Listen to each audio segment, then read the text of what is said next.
Hey everyone, wanted to do something a little different just to keep the channel interesting and a little variety into the mix. And today I'm going to be going through the sealed games in my collection of big box PC games. Obviously, these aren't ones that would ever get a what's in the box treatment because they are sealed, and I don't want to open them up. I want to keep them sealed. So I figured this was a good way to show those boxes off without having to open them up. So I'm going to go through them, and the only order in which these are being shown is from smallest to largest in terms of the box size. And it's a sort of a mixed bag of the types of games that we have, but they are ones that I've picked up over the years in their original state without having ever been opened. And I'll tell you a little some facts about them, some interesting little pieces of information. But let's start with the first one, and that is Ultima Online 9th Anniversary Collection. Now, this is obviously not the big box style. This is a little later in the years with when they shrunk them down and they were more of this size. But this one is sealed still. And what's kind of interesting about this is that it actually still has the game key inside if I were to open it up, and Ultima Online is still ongoing. The original game is actually still playable, and from what I've seen online, the key, like an original key like this, is pretty coveted. I don't know. I played Ultima Online when it first came out, like the very first ever online Ultima Online. My computer could not handle it. My internet connection was not robust enough to keep up with what it needed. So I didn't really play it for too long. I was more of an EverQuest guy later on, and that's a whole nother story. But this is, like I said, the 9th anniversary collection. I believe this, I want to say what year this came out. I don't want to get it wrong, so I want to look on here. 2005 is what's listed on the box. It is described as the definitive Ultima Online collection. Includes all 7 expansion packs for the unlimited adventures in the UO universe.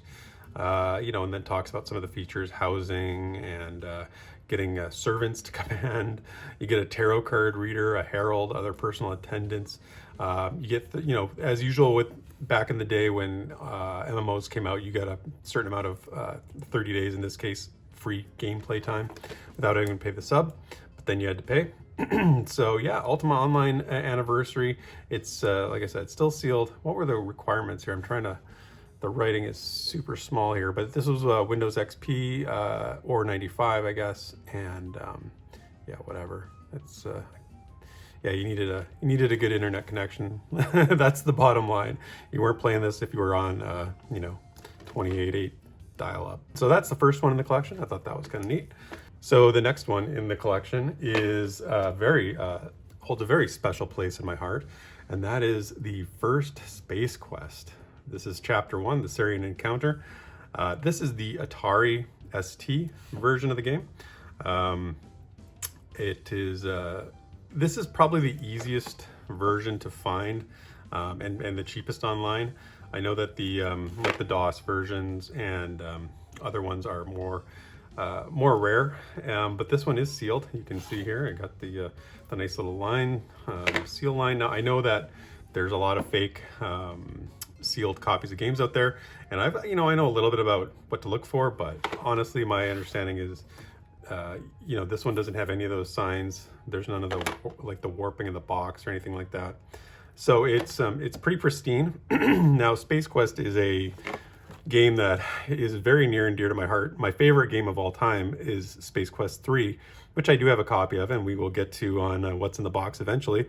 But Space Quest 1 is one of the first games I ever played. I remember going over to a friend's house, and they had a computer, and I didn't know anything about computers at the time, and they had Space Quest on it, and I played it, and I was like, what is this? What kind of an experience am I having? That was fun. I want to do that more. And it turned out to be Space Quest being, like I said, I played all the games in the series, obviously, and love most of them. The later ones, not so much, or like Space Quest 6 in particular, not that great in my opinion, but that's a different story. So this box is pretty cool. So as you can see, it's got the usual, the 2 guys from Andromeda, Mark Crow, Scott Murphy, back in the day on all Sierra games that they were involved with, or the Space Quest games specifically, had their they were a big part of it.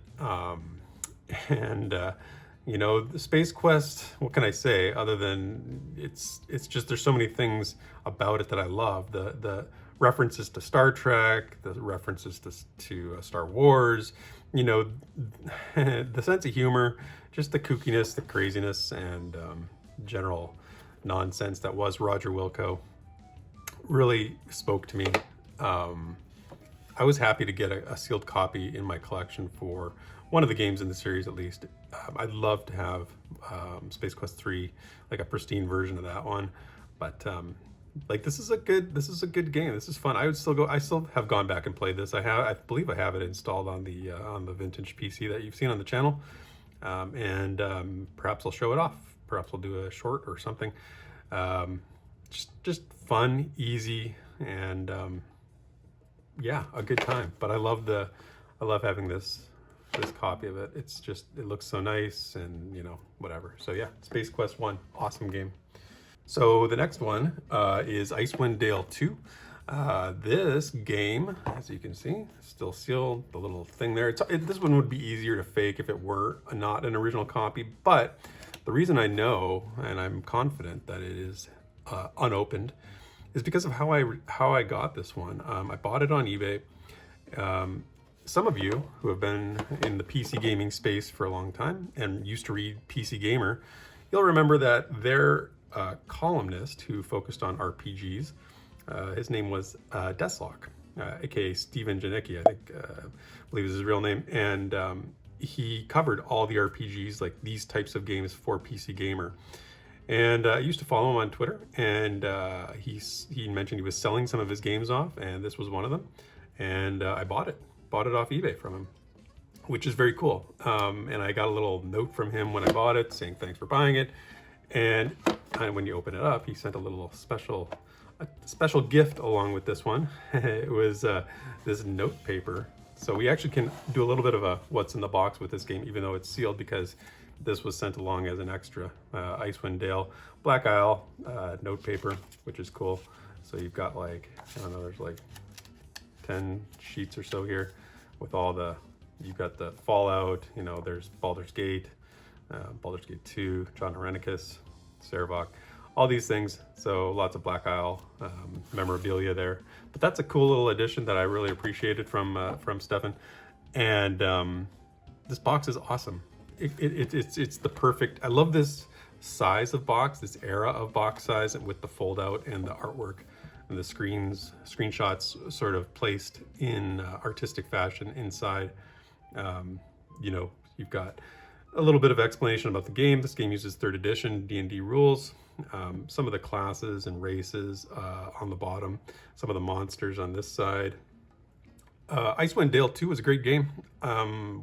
A lot of people don't like the Icewind Dale games just because they felt like it was more of a combat focus than a story, and that's true. It didn't go as deeply in terms of story as Baldur's Gate did, but I like the combat, and one of the reasons I play these types of games is because I like tactical combat, and Icewind Dale 2 did it great. Icewind Dale 1 also did a great job, more basic, but I like the story in this one too. These, you know, the twins, I don't remember exactly what it was all about, but I remember that these two are sort of the baddies, and your goal was to track them down and kill them, as is D&D.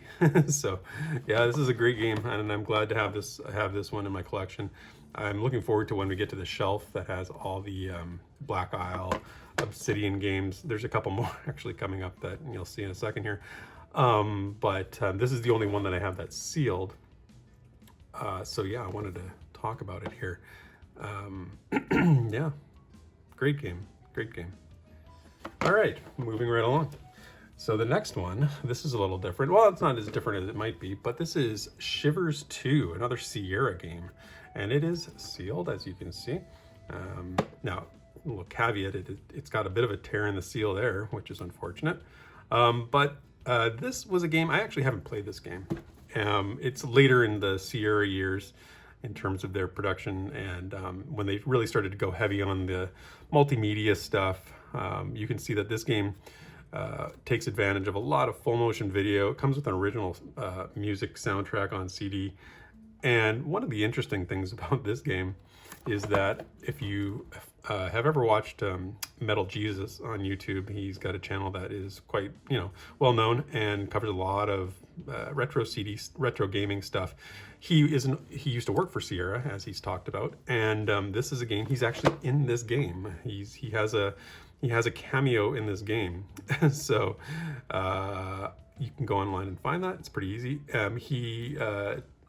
This isn't. I think when he's talked about this game, he knows it's not like the greatest game in the world. It's not like groundbreaking or anything, like breathtaking artwork, slick puzzle design. It was a bit later in their Sierra's lifespan, and as you I'm sure are aware, the quality tended to slip a little bit later on. But it's cool to have a sealed Sierra game. You can see on the bottom here, it's actually got this sticker here. I'm not sure what SB stands for, but you can see that the date is December 5th, 1997, order number or operator RC13. So this is a Windows 95 game, or 3.1, came on CD-ROM. So it's a horror sort of puzzle game. Like I said, full motion video, a lot of it in this game, and you kind of go around just doing, that kind of thing. I don't mind full motion video in games. Actually, I like a lot of the Tex Murphy games which use full motion video. I never felt like Sierra got it really great. I mean, Phantasmagoria is a great game, and some of the other, they did it okay, but it wasn't their strong suit. I felt like the earlier stuff was way stronger in terms of their game design and just the artistic presentation. Full motion video, I think, got overused, and Sierra definitely fell into that trap a little bit. But yeah, you can see, so the seal's pretty good. It looks pretty nice. It's still, again, no warping of the box. You've got the seal lines along the side there. Yeah, I would like to open this one up, but I don't really, also because I actually want to see what the CD looks like. I'd love to sort of play it and check it out, but no, we're not going to do that. We're going to keep this one sealed. It's got a little bit of damage on the box there too. So there's a couple tears in the seal, 3 actually, now that I'm looking at it closely. So yeah, that's Shivers 2.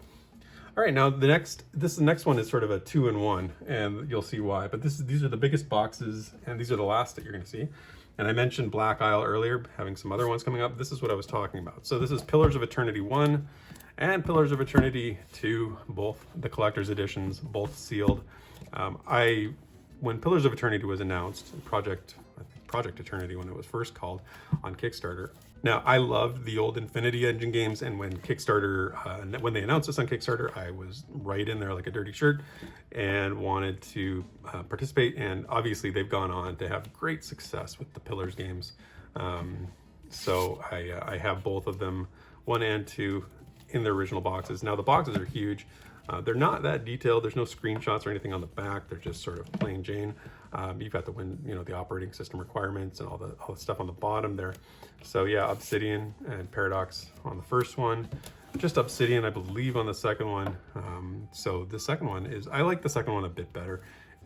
It's a tiny bit smaller, just a tiny bit, but still, I like that actually. I like how it looks, sort of like that wood grain texturing.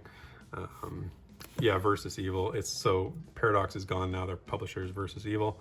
The back's got the logo. It's just a little bit, not faded, but like more in the background. And these are both excellent games. Hopefully, if you're a fan of RPGs, these are, I think, required reading, and especially the second one just improves on the first one in almost every possible way, I think. And yeah. I love the plain, simple design. I don't want to open these ever because I have the Steam keys and I can play the games without opening the boxes. But when the collector's editions came with extras, and stuff like that, and I can show the statues that came with, or the feelies that came with these games in a later video because they're pretty cool. But yeah, these are real sort of centerpieces of my collection. I love these boxes, and this one, the Pillars of Eternity 1, it's got a little bit of you could tell that the box inside is kind of like, warping a little bit. Nothing you can do about that. So yeah, anyway, I hope you enjoyed this. That's the sealed games in my collection. If you want to see my entire collection, there's a link to the video showing all the games.